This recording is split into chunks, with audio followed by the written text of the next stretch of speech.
우리가 잊지 말아야 되는 것은 우리의 시선과 마음이 하나님께 있어야 한다는 것입니다. 매 순간순간 속에 상황이 어떠하냐의 문제가 아니라 하나님이 우리와 함께하고 있는가 그렇지 않느냐가 우리 인생의 해답일 수 있음을 또 기억하며 나아가실 수 있기를 간절히 소원합니다. 한 미국의 칼럼에 이런 기사가 온 적이 있습니다. 설교 무용론. 그 기사의 내용은 그겁니다. 30년 동안 교회를 다녔고 주일 설교를 들었는데 30년이 지난 지금 이 순간 기억나는 설교가 하나도 없다는 거예요. 그러니까 설교를 할 이유가 어디에 있냐는 거예요. 여러분, 그런 기사를 보시면 어떻게 댓글을 다시겠습니까? 수많은 사람들이 댓글을 달았는데 한 분이 댓글을 딱 달면서 모든 논쟁을 이렇게 끝냈다고 합니다. 그분이 그렇게 썼다고 합니다. 저는 30년 동안 저희 아내랑 살았습니다. 세끼 밥을 먹으며 지냈는데 지금 우리 아내가 무슨 메뉴를 줬는지 기억조차 나지 않습니다. 중요한 것은 30년 동안 그 세끼 밥을 먹고 제 목숨이 살아있다는 것입니다. 제가 그 예화를 보다가 위로를 받았습니다. 설교자는요, 설교 강단에 설 때마다 정말 성도님들이 오늘 은혜를 엄청 많이 받고 돌아가기를 소원하고 있습니다. 그래서 성도님들이 목사님 오늘 설교가 제 인생을 바꿨습니다, 이런 얘기를 듣고 싶을까요? 안 듣고 싶을까요? 어떻게 아셨어요? 근데 아직 그런 얘기를 들어본 적은 없어요. 근데 마음의 소원함은 그래요. 근데 여러분 한번 생각해 보십시오. 한 교회 목회자로서 매주 설교를 하는데 어떻게 그것이 매일마다 특별한 음식이 될 수 있겠습니까? 하지만 제가 그 예화를 들으면서 하나님, 오늘 제 설교가 특별한 설교가 아니더라도 정말 밥을 잘 지어서 우리 성도님들의 영혼의 생명이 될 수 있도록 주님 도와 주시옵소서. 때때로 제가 잘 못 쪄서 죽이 된다 할지라도 그 죽 드시고 우리 성도님들의 영적인 삶이 살아날 수 있도록 주님 도와 주시옵소서. 근데 여러분 기억하셔야 됩니다. 설교자에게도 그런 유혹이 있어요. 설교를 잘하고 싶은 유혹, 그 설교를 통하여서 성도들의 삶이 변화되는 유혹. 하지만 여러분, 이 설교조차도 설교가 목적이 아니라 설교를 통하여서 성도들이 하나님을 바라볼 수 있도록 인도하는 인도자임을 잊지 않는 저와 여러분 되실 수 있기를 주님의 이름으로 축복합니다. 설교뿐만 아니라 입구에서부터 안내자들과 우리 시온 찬양대들과 또한 우리, 여러분 갑자기 생각이 안 나네요. 무슨 찬양단이죠? 예소리 찬양단과 또한 오늘 헌금하는 분들과 기도하는 장로님들과 예배를 섬기는 모든 분들의 마음의 소원함은 단 한 가지, 주님 나는 죽고 하나님만 드러날 수 있도록 도와주시옵소서. 그래서 이 사랑교회 예배가 모든 예배의 첫 순서부터 끝날 때까지 하나님을 인식하고 하나님만 만날 수 있다면 여러분 그것이 우리의 영혼을 살리게 될 줄로 믿습니다. 그래서 오늘 설교 여러분 좀 길입니다. 그래서 미리 말씀드린 겁니다. 근데 여러분 그 말씀 속에서 정말 우리가 함께 하나님을 바라보는 은혜가 있을 수 있기를 정말로 소원합니다. 지난주에 다윗은요 이스라엘 왕으로 이제 세워졌습니다. 공평과 의로운 법으로 다스리는 왕이 되었지만 거기에 만족하지 않습니다. 하나님의 나라의 왕이라면 공평과 의로운 법으로만 다스리는 것이 아니라 하나님의 헤세드의 사랑을 갖고 다스릴 때 비로소 하나님의 지명된 왕으로서의 사명을 잘 감당할 수 있다는 것을 다윗은 알고 있습니다. 그래서 사울 가문의 한 사람인 무비보셋을 찾아 그의 삶의 절망과 아픔과 수치, 그의 삶의 신분을 회복시켜주는 일을 이제 본격적인 왕정을 시작하면서 첫 번째 일로 삼고 있습니다. 정말 그런 다윗과 무비보셋의 모습을 보면서 하나님의 마음이 얼마나 좋으셨을까요? 그런데 여러분, 오늘 여러분과 함께 읽은 이 본문의 배경은 다윗이 자기가 있는 자신의 권력을 이용하여서 오히려 이제 반대의 다른 사람이 되었습니다. 약자를 죽이고 그에게 속한 것들을 강탈하고 그 다음에요 끝끝내는 살인죄까지 범하는 다윗의 모습을 우리는 만나게 됩니다. 하나님이 다윗에게 권력과 힘을 주신 것은 힘없고 연약한 자들을 돕고 돌보라고 주신 것입니다. 그런데 어제까지만 하더라도 무비보셋에게 사랑을 보여주며 정말 하나님의 헤세드의 사랑을 증거하고 나타냈던 다윗이 오늘 본문에서는요 그 힘과 권력을 갖고 자신의 쾌락의 수단으로 삼고 있습니다. 어제의 다윗과 오늘의 다윗은요 똑같은 사람인데 전혀 다른 모습입니다. 오늘 이것이 우리에게 주는 교훈이 무엇입니까? 사랑하는 여러분, 우리에게도 이 두 양면을 갖고 있다는 사실을 꼭 기억하실 수 있기를 주님의 이름으로 축복합니다.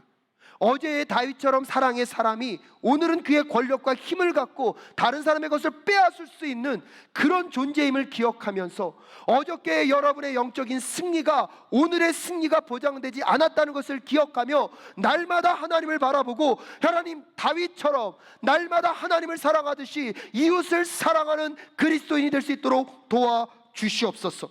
그 마음을 갖고 나아가는 우리 모두가 될 수 있기를 주님의 이름으로 축복합니다.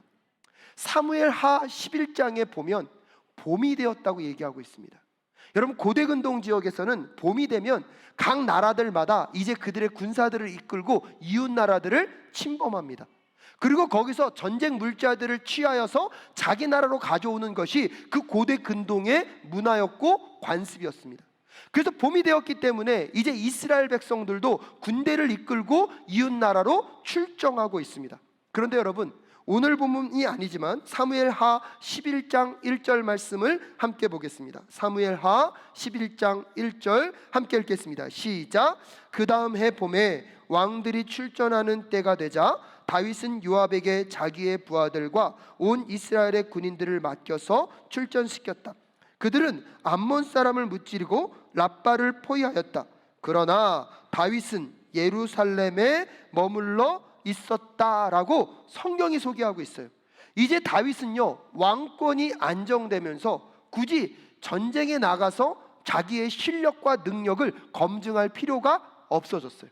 왜? 그렇게 검증하지 않더라도 이제 주변 나라들뿐만 아니라 이스라엘에서 다윗이 왕임을 부정하거나 반역을 꾀할 사람들이 존재하지 않았기 때문입니다.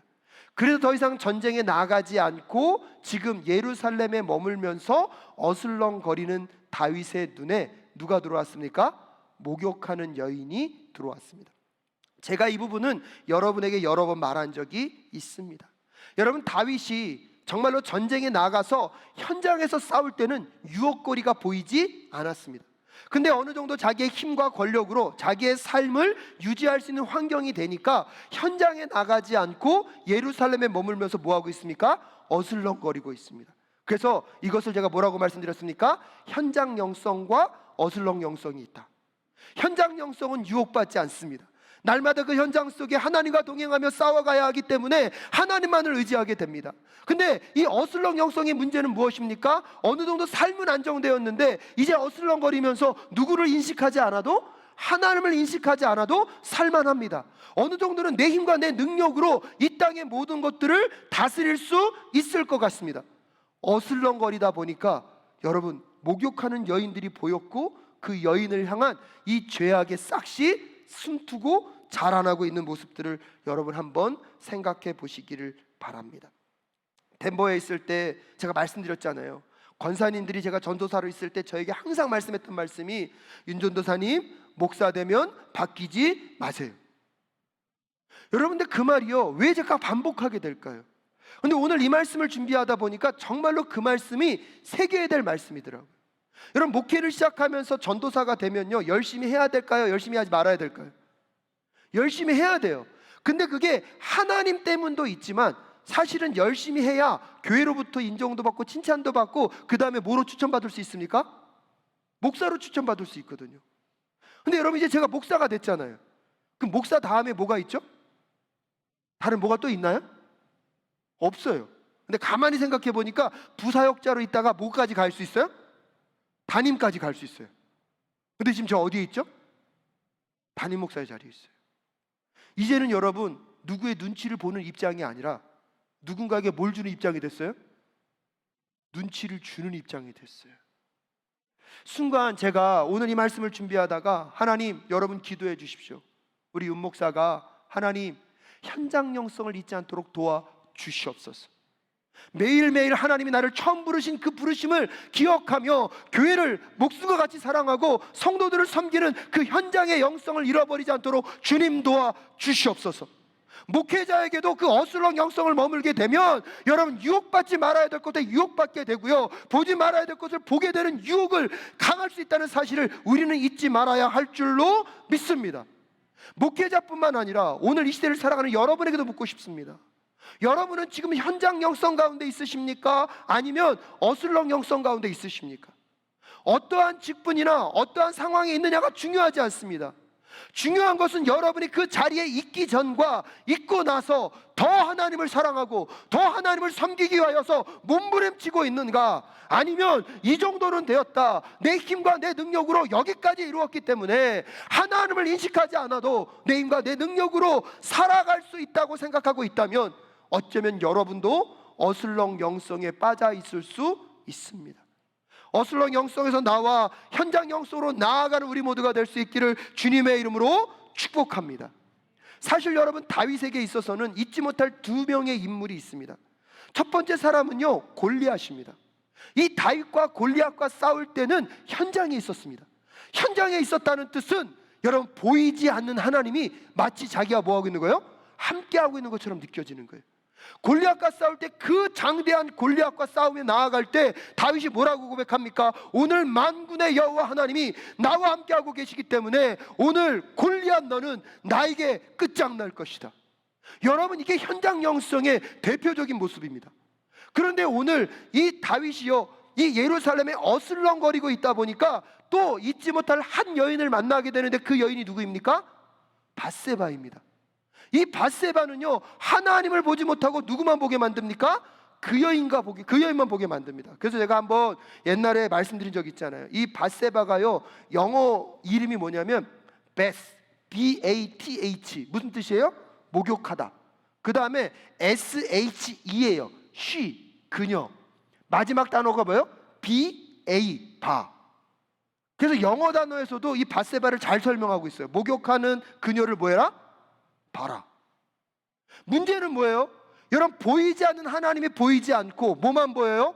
목욕하는 여인만 보입니다. 이게 어슬렁 영성의 특징입니다. 사랑하는 여러분, 또한 그렇게 어슬렁 영성 속에 죄가 우리의 마음 가운데 들어오면 이 죄는요, 은밀하고 점진적으로 더 커지는 과정이 있다는 것을 다윗의 범죄를 통하여서 우리에게 알려주고 있습니다. 그런데 여러분, 사무엘하 11장에 특별하게 이 다윗이 점점점 더 범죄의 자리로 들어가는 그 내용들을 표현할 때 쓰는 단어가 있는데, 그게 뭐냐면 살라흐라는, 보내다라는 단어입니다. 나중에 사무엘하 11장과 12장을 이 보내다라는 단어에 집중해서 한번 읽어보십시오. 다윗이 끊임없이 범죄하기 위하여 사람들을 보냅니다. 그 보낸다는 뜻은 무엇을 의미합니까? 그가 얼마나 힘과 권력이 강력하면 자기의 멋대로 사람들을 오라 가라 할 수 있는 인물이 되었다는 거예요. 근데 그 큰 힘과 능력을 갖고 그가 얼마나 타락한 사람이 되었는지를 유진 피터스는요, 그의 책 다윗 현실에 뿌리박은 영성에서 이렇게 설명하고 있습니다. 이 동사가 사용된 용례를 하나씩 살펴보면 우리는 사랑하고 순종하던 다윗이 교활하고 잔인한 다윗으로 타락한 과정을 추적할 수 있다. 매번 그 동사가 쓰일 때마다 그는 애정을 갖고 남에게 귀를 기울이며 사람들과 친밀한 관계를 맺던 다윗에서 사람들과 관계를 끊고 오히려 그를 위하여 군림하여 명령하고 힘을 부리는 다윗으로 변한다라고 설명하면서 이 보냈다라는 이 단어를 통하여서 11장에서 다윗이 얼마나 큰 악행을 저지르고 있는지를 우리에게 보여주고 있습니다. 근데 여러분, 이 보냈다라는 단어를 제가 지금 왜 강조하고 있냐면, 오늘 본문 12장 1절 말씀을 함께 읽겠습니다. 시작. 주님께서 예언자 나단을 다윗에게 보내셨다. 여러분, 11장 1절에서는 이 보내는 주체가 누구로 나옵니까? 여호와 하나님으로 나옵니다. 즉 여호와 하나님이 나단을 누구에게 보내셔요? 다윗에게 보내시면서 보내는 주체가 누구이심을 강조하고 있습니까? 하나님이심을 강조하고 있습니다. 이것은 사무엘하 기자가 의도적으로 11장과 12장에서 보내다라는 단어를 반복적으로 사용하면서 특별히 12장 1절에서 보내는 주체를 하나님으로 표현하면서 다윗의 권력이 절대적이지 않으며 그 절대적 권력 위에 하나님의 절대 주권이 있다는 것을 강조하면서 나단 선지자를 보냈다고 설명하고 있는 것입니다.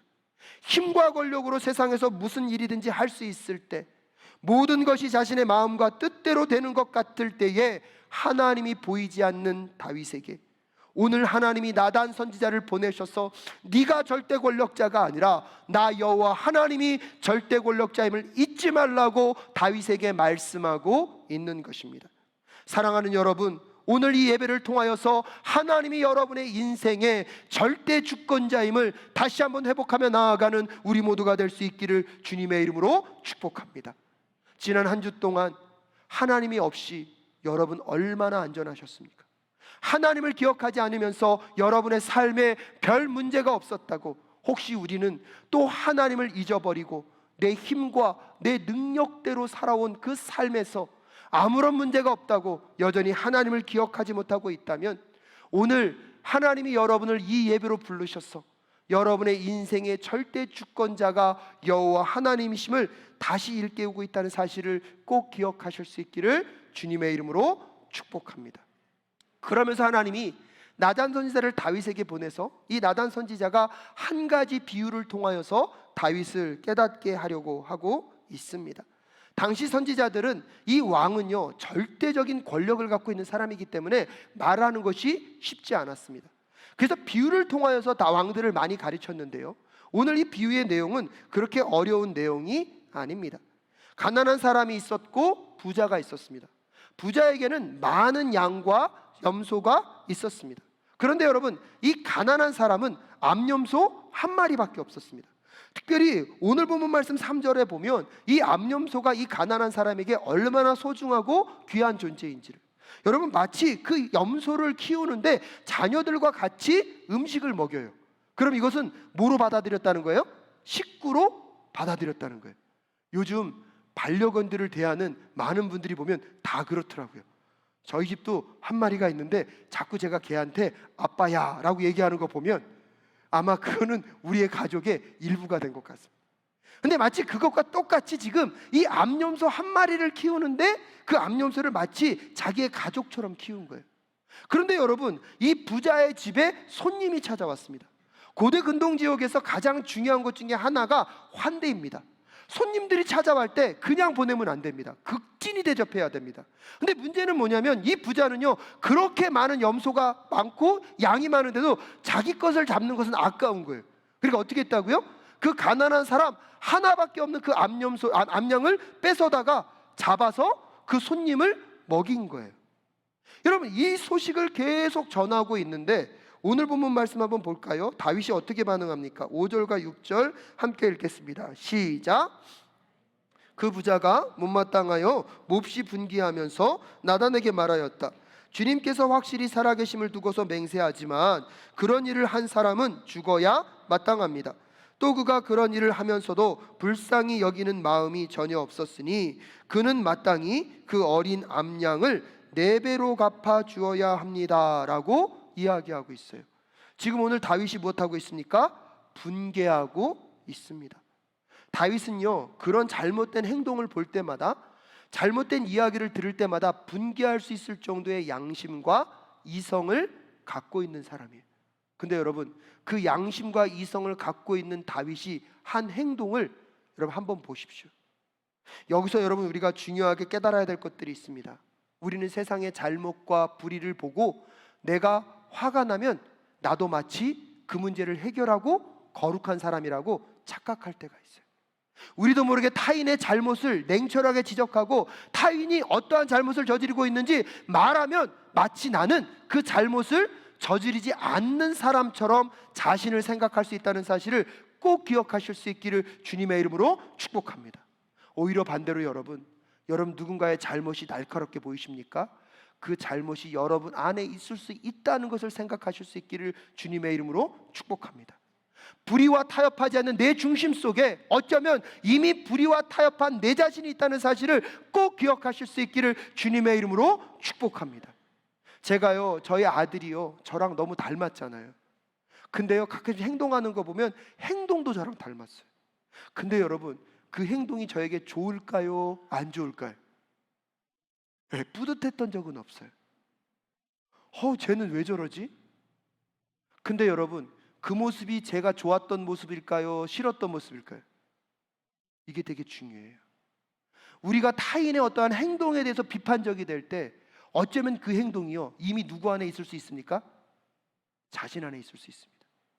오늘 여러분이 다윗이요, 이 선지자의 비유를 들으면서 그의 마음이 무엇하고 있습니까? 분개하고 있습니다. 제가 심리학자는 아니지만 어쩌면 다윗은요, 그것에 분개하면서 이미 자기도 자기 안에 뭐가 있다는 걸 알아요? 그런 죄가 있다는 것을 알아요. 분개하면서 자기의 마음 가운데 있는 그 양심의 찔림을 뭐하고 있는 것입니까? 타협하거나 어쩌면 해소시키고 있을 수 있다는 생각을 상상하게 됩니다. 그렇기 때문에 사랑하는 여러분, 오늘 여러분이 세상을 바라보며 불의 가운데 여러분이 분노를 느낄 때마다 먼저 그 분노가 여러분을 비춰보는 거울이 되실 수 있기를 주님의 이름으로 축복합니다. 잘못을 지적한다는 것이 나의 거룩이 될 수 없습니다. 타인의 잘못을 들추어내는 것이 나의 의로움이 될 수 없습니다. 오히려 그 타인의 잘못을 통하여서 내 안에도 그런 죄악의 씨앗이 있는 것은 아닌가 철저하게 돌아볼 줄 아는 우리 모두가 될 수 있기를 주님의 이름으로 축복합니다. 그러면서 여러분 7절부터 10절까지 하나님께서 이 다윗에게 너가 어떠한 잘못을 저질렀는지 낱낱이 하나하나를 다 지적해 주고 계십니다. 무엇보다도 여러분 7절에서 나단이 다윗에게 말하였다, 임금님이 바로 그 사람입니다. 여러분, 이 말을 들었을 때 다윗의 마음과 심령이 어땠을 것 같습니까? 그렇게 분노하며 분개하며 나는 그런 일은 저지를 사람이 아니라고 정작 생각했던 그 다윗에게 오늘 나단 선지자가 그 사람이 바로 당신입니다 말하는 그 순간 여러분의 마음과 심령은 어떻게 반응해야 했을까요? 무엇보다도 여러분, 오늘 하나님께서 이 나단 선지자를 통하여서 다윗에게 지적하고 싶었던 부분은 9절과 10절입니다. 다윗이 왜 그렇게 행동할 수 있었습니까? 왜 그렇게 범죄할 수밖에 없었습니까? 9절과 10절 함께 읽겠습니다. 시작. 그런데도 너는 어찌하여 나 주의 말을 가볍게 여기고 내가 악하게 여기는 일을 하였느냐? 너는 햇사람 우리아를 전쟁터에서 죽이고 그의 아내를 빼앗아 내 아내로 삼았다. 너는 그를 암몬 사람의 칼에 맞아서 죽게 하였다.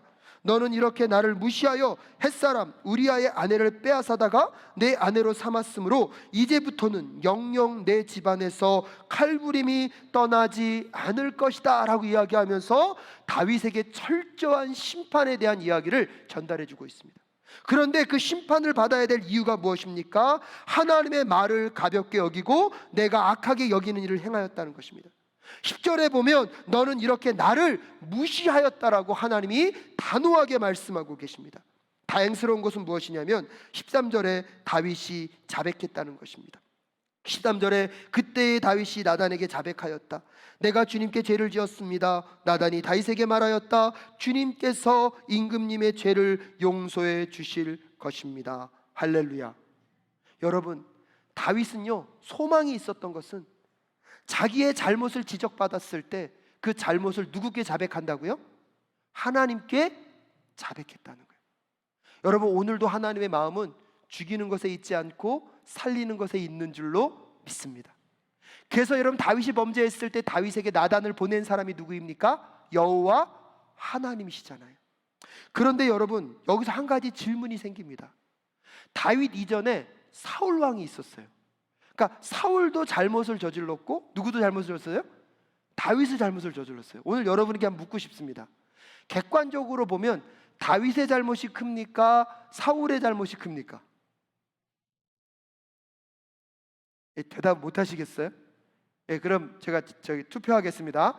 자, 사울이 잘못했다 1번, 다윗이 더 잘못했다 2번입니다. 자, 사울이 잘못했다, 다윗이 잘못했다. 제가 질문을 잘못했어요. 누구 죄가 더 큰지? 사울의 죄가 더 크다, 다윗의 죄가 더 크다. 이럴 때는 답 안 하는 분들은 가만히 있는 게 최선이야 라고 생각하십니까? 근데 여러분 한번 보세요. 인간의 행동학적 관점에서 보면 여러분 사울은요 그냥 하나님이 진멸하라 그랬는데 진멸 안 했어요. 그리고 제사장만 제사를 드려야 되는데 그것만 자기가 어겨서 제사를 드렸을 뿐이에요. 근데 여러분 다윗은요 오늘 한 여인을 취하여서 간음죄를 저지르고요 그 간음죄를 없애려고 우리아를 불렀는데 우리아가 너무 충성스러운 사람이에요. 그러다 보니까 이 우리아를 죽이려고 살인을 계획합니다. 계획했을 뿐만 아니라 그 살인이 이루어지도록 주도한 사람이 누구입니까? 그럼 다윗입니다. 인간 행동적 관점에서 보면 다윗의 죄는요 사울의 죄보다 훨씬 큽니다. 근데 신기한 것은 여러분 사울은 하나님께 버림받고요 오늘 다윗은 하나님께 뭐합니까? 용서함을 받습니다. 그 이유가 뭐냐는 거예요. 근데 여기서 인간 행동적 관점에서만 바라볼 것이 아니라 신앙의 관점에서 보면 여러분 사울도 하나님을 무시했고요 다윗도 하나님을 무시한 거예요. 여러분 사울도 하나님의 말씀을 가볍게 여겼고요 다윗도 하나님의 말씀을 가볍게 여긴 거예요. 오늘 하나님이 사울에게도 지적했고 다윗에게도 지적했어요. 그러면 다윗이 하나님 앞에 나와 자복한 것은 그의 성범죄를 자복하기 이전에 누구를 무시한 죄요? 하나님을 무시한 죄, 하나님의 말씀 앞을 가볍게 여긴 죄를 먼저 자복했다는 사실을 꼭 기억하실 수 있기를 주님의 이름으로 축복합니다. 왜냐하면 여러분 기독교가 말하는 죄는 세상이 말하는 죄와 다르다는 것입니다. 기독교가 말하는 죄는요 창조주 하나님으로부터 시작해야 되고요 그 창조주 하나님 앞에서 피조물인 우리는요 끊임없이 하나님의 계심을 인정하고 하나님의 말씀과 뜻대로 사는 것, 그래서 내 삶의 주인이 내가 아니라 누구이심을요? 하나님을 인정하게 될 때 하늘 백성의 삶을 살아갈 수 있는 것입니다. 그런데 하나님을 무시하고 하나님이 있는 것조차 인정하지 않고 하나님의 말씀을 철저하게 가볍게 여기는 것이 성경에서 말하는 죄임을 깨닫는 이 시간 되실 수 있기를 주님의 이름으로 축복합니다. 그 죄로 인하여서 나타나는 결과가 성적이고 살인이고 사기고 간음이고 거짓말이고 욕망이라는 것입니다. 세상이 말하는 죄와 기독교가 말하는 죄가 출발점이 다릅니다. 그렇기 때문에 오늘 다윗이 하나님 앞에 가서 자복할 때에 그의 첫 번째 자복은 주님, 내 삶의 주인이 나였고 하나님이 아니었음을 용서하여 주시옵소서. 그래서 주의 말씀이 가벼워졌고 하나님을 무시한 나를 주님 불쌍히 여겨 주시옵소서. 그 죄의 결과로 나타난 그의 성적인 문제, 그의 살인에 대한 모든 문제들을 아버지 앞에 고백하게 될 때 이미 하나님은요 용서할 마음으로 그를 부르신 거예요. 그 죄의 문제를 해결하기 위하여서 2000년 전에 예수 그리스도를 이 땅 가운데 보내시고 우리의 죄로 인하여서 물과 피를 예수 그리스도가 십자가에서 다 흘리게 하심으로 우리에게 이미 구원의 문을 여신 하나님, 우리 하나님이신 줄로 믿습니다. 그리고 더 놀라운 비밀은 무엇이냐면 여러분 다윗이 이런 죄를 짓기 이전에 이미 하나님이 다윗과 뭐했죠? 언약을 맺으셨잖아요. 여러분 기억하십니까? 주권적 은혜를 설교하면서 하나님이 아브라함의 언약을 통하여서 이스라엘 백성들을 가나안 땅까지 신실하게 인도하시고 그리고 이 다윗이 이스라엘의 왕이 되도록 인도하신 하나님, 우리 여호와 하나님의 주권적 은혜인 줄로 믿습니다. 근데 다윗 시대에 와서 하나님이 아브라함의 언약을 넘어서는 무슨 언약을요? 다윗의 언약을 맺는데 그 다윗의 언약의 특징이 뭐였어요? 그 전까지는 하나님과 이스라엘 백성들의 관계가 주종 관계였다면 다윗 언약에 와서는 하나님과 아버지와 아들의 관계로 연결되면서 여러분 사무엘 하에서 하나님 분명히 말씀하십니다. 사울은 내가 버렸지만 다윗 네가 실패한다 할지라도 너는 무엇하지 않을 것이다? 버리지 않을 것이다. 그 다윗 언약의 신실함 속에서 오늘 다윗이 그런 말도 안 되는 범죄를 저질렀음에도 불구하고 하나님의 은혜의 강물이 오늘 다윗의 가정 가운데 흘러가고 있습니다. 그 다윗의 자손으로 예수 그리스도가 이 땅 가운데 오셨고요. 여러분 그 예수 그리스도를 믿는 우리에게도 그 다윗 언약의 완성의 은혜가 여전히 작동되고 있는 것입니다. 그래서 예수 안에 여러분 예수를 믿음으로 구원받은 자들에게는 여러분 하나님의 사랑에서 끊어낼 어떠한 것도 없다는 사실을 꼭 기억하실 수 있기를 주님의 이름으로 축복합니다. 근데 여러분 문제는 뭐냐면요, 오늘 다윗이요 하나님께 죄 용서를 받았습니다. 즉 하늘 법정에서는 이제 다윗을 향하여서 죄 없음을 뭐 했어요? 선언하셨어요. 근데 여러분 오늘 본문 말씀 14절 한번 보십시오. 14절 함께 읽겠습니다. 시작.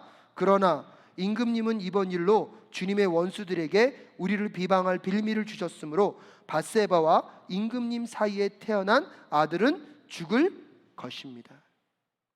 죄에 대한 용서는 하늘 법정에서 받았는데요, 그 죄를 지음으로 인간관계 속에서 나타난 그 죄에 대한 책임은 없어질 수 없다는 거예요.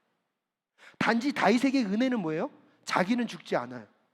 근데 그 다음에 태어날 생명은요, 이유도 알지 못하고 무엇을 당합니까? 죽임을 당합니다. 여러분 여기에 죄의 심각성이 있습니다. 우리는 예수 그리스도 안에서 우리의 죄는요 하늘 법정에서 이미 죄 없음으로 선언되었는 줄로 믿습니다. 근데 문제는 뭐예요? 인간관계 속에서 우리가 하나님의 뜻대로 살지 않음으로 인하여서 이 땅의 모든 하나님의 질서들이 어떻게 돼요? 깨어져 버렸다는 거예요. 나는 예수 믿어서 영원한 구원을 얻었으니까 내 마음대로 살면서 죄 지어도 된다라고 누군가는 얘기합니다. 맞습니다. 여러분, 여러분은요 그 하나님의 사랑에서 끊어낼래야 끊어낼 수 없는 구원받은 하나님의 백성입니다. 그 죄의 문제는 하늘 법정에서 뭐예요? 하나님이 해결해 주십니다. 근데 문제는 뭐냐면 이 인간관계 속에서 나타나고 있는 그 죄로 인한 결과들은 어떻게 할 거냐는 거예요. 그래서 예수를 믿는 사람들은요, 내가 오늘 죄를 짓는다 할지라도 나에게 구원의 은혜가 있지만 죄를 짓지 않기 위하여서 예수를 닮아가고 예수를 더 본받기 위하여서 현장의 영성을 잃어버리지 않는 그리스도인들이 되셔야 할 줄로 믿습니다. 내가 사는 동안에 나는 안전했고 나는 편안했고 나는 부했으니까 괜찮다고 말하는 것은 하나님의 은혜를 모르는 자들이에요. 여러분 다윗이 이렇게 하나님의 은혜를 경험하고 나서 다시 성적인 범죄를 저질렀을까요? 다시 그의 권력과 힘을 갖고 자기의 쾌락을 위하여서 사용했을까요? 논리적으로 보면 여러분 그런 범죄를 저지르고 그런 쾌락을 위해서 사용했더라도 하나님께 나아가면 하나님이 용서해 주십니까? 용서해 주지 않으십니까? 이건 확신이 있으셔야 됩니다. 여러분 100% 용서해 주십니다. 근데 문제는 뭐예요? 인간관계 속에 우리의 죄로 남은 죄책의 문제예요. 제가 오늘 말씀을 마무리 지으면서 가만히 고민해 보니까 왜 이 땅에 소외되고 가난한 자들, 빈부의 격차 때문에 저 아프리카에서 굶주리고 있는 그들의 그 굶주림은 무엇 때문에 나타나고 있는 것인가? 엄밀한 의미에서 보면 여러분, 혹시 그들이 우리의 죄값을 대신 담당하고 있는 것은 아닐까요? 왜 성경에서 우리에게 가난하고 소외된 자들을 불쌍히 여기고 그들을 살리라는 것일까요? 여러분 그런 점에서 우리는 이제 더 이상 동종으로 그들을 도우면 안 됩니다. 죄로 인해서 깨어져서 우리 대신 고통당하고 있는 그들을 살리기 위하여 하나님 나라의 정신을 갖고 그들에게 끊임없는 하나님의 사랑을 나누며 실천하는 우리 모두가 될 수 있기를 주님의 이름으로 축복합니다. 십자가에서 나를 구원하신 그 하나님의 사랑을 만났기에 그러게 예수를 닮아감으로 오늘도 죄에 빠져서 이 땅 가운데 더 틀어지고 왜곡된 이 세상이 더 틀어지고 왜곡되지 않도록 나라도 하나님의 말씀 앞에 거룩하고 순결하게 살아 하나님이 원하시는 그 하나님의 질서를 이 깨어진 세상을 회복하고 치유하는 도구로 쓰임받을 수 있게 하여 달라고 기도하며 나아가는 우리 모두가 될 수 있기를 주님의 이름으로 축복합니다. 사랑하는 여러분, 다윗의 범죄 가운데 먼저 회복하기 위해 오신 그 하나님의 은혜가 있습니다. 오늘 여러분의 삶 속에 여러분을 회복시키기 위하여 찾아오시는 그 하나님을 꼭 만나실 수 있기를 주님의 이름으로 축복합니다. 죄는요 하나님을 무시하는 거예요. 하나님의 존재를 인정하지 않는 거예요. 하나님이 내 삶의 주인이 되지 않은 것, 그것이 죄예요. 그 결과로 끊임없이 나타나는 그 죄악의 결과로 이 세상이 깨어지고 또 죄책의 문제 가운데 수많은 사람들이 신음하고 있습니다. 그런데 그 죄 가운데 우리를 예수 그리스도의 은혜로 구원하셨고 살리신 하나님을 믿는다면 이제 우리가 더 온전한 삶으로 나아가 이 깨어지고 뒤틀어진 이 세상을 하나님의 질서로 만들어가는 우리 모두가 될 수 있기를 주님의 이름으로 축복합니다. 죄를 저지르는 것을 합리화하지도 마시고 죄의 심각성을 깊이 인식하시며 오늘도 온전한 그리스도인의 삶으로 나아가는 우리 모두가 될 수 있기를 간절히 소원합니다.